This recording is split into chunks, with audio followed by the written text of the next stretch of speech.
T20 ప్రపంచకప్ను గెలుచుకున్న team India champions trophy 2025 గెలవడంపై focus పెట్టింది.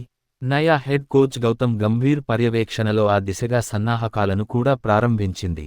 శ్రీలంక పర్యటనలోని 3 వన్డేల సిరీస్తోనే మొదలుపెట్టింది. ఈ క్రమంలోనే ఈ సిరీస్కు సీనియర్ ఆటగాళ్లంతా అందుబాటులో ఉండాలని గంభీర్ పట్టుబట్టాడు. కానీ ఈ సిరీస్లో టీమిండియాకు ఊహించని పరాజయం ఎదురైంది. 3 వన్డేల్లో టీమిండియా ఒక్క విజయం కూడా సాధించలేకపోయింది. తొలి మ్యాచ్ను టై చేసుకున్న భారత్ చివరి 2 మ్యాచ్ల్లో ఘోర పరాజయాలను చవిచూసింది. దాంతో 3 వన్డేల సిరీస్ను శ్రీలంక 2-0తో కైవసం చేసుకుంది. 27 ఏళ్ల తర్వాత భారత్పై వన్డే సిరీస్ గెలిచింది.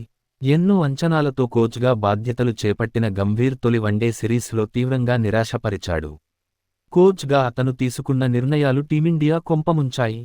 ఈ ఘోర పరాజయంతో టీమిండియా ఛాంపియన్స్ ట్రోఫీ 2025 సన్నాహకాలపై సందేహాలు వ్యక్తమవుతున్నాయి.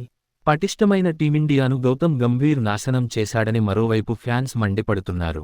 గంభీర్ అనవసర ప్రయోగాలు జట్టు ఓటమిని నాశనం చేశాయని కామెంట్ చేస్తున్నారు. ముఖ్యంగా బ్యాటింగ్ ఆర్డర్లో గంభీర్ అనేక మార్పులు చేశాడు. లెఫ్ట్ రైట్ కాంబినేషన్ కోసం బ్యాటింగ్ ఆర్డర్ను పూర్తిగా మార్చేశాడు. తనకు తోచిన నిర్ణయం తీసుకుంటూ జట్టు ఓటమికి కారణమయ్యాడు.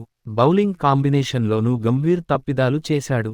స్పిన్కు అనుకూలంగా ఉన్న వికెట్పై ఎక్స్ట్రా స్పిన్నర్ను తీసుకోకుండా స్పెషలిస్ట్ పేసర్లతో బరిలోకి దిగాడు.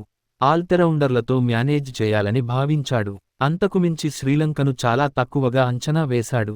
అంతేకాకుండా పార్ట్ టైం బౌలర్లతో బౌలింగ్ చేయించాడు. కానీ ఈ ప్రయోగాలన్నీ బెడిసికొట్టాయి.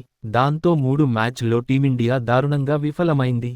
ఈ ఘోర పరాజయం ఆటగాళ్ల ఆత్మవిశ్వాసాన్ని కూడా దెబ్బతీసింది. ఛాంపియన్స్ ట్రోఫీకి ఇంకా 6 నెలలు సమయం ఉండగా భారత్ మరో 3 వన్డేలు మాత్రమే ఆడనుంది. ఈ 3 వన్డేలను గంభీర్ ఎలా ఉపయోగించుకుంటాడనేది ప్రశ్నగా మారింది.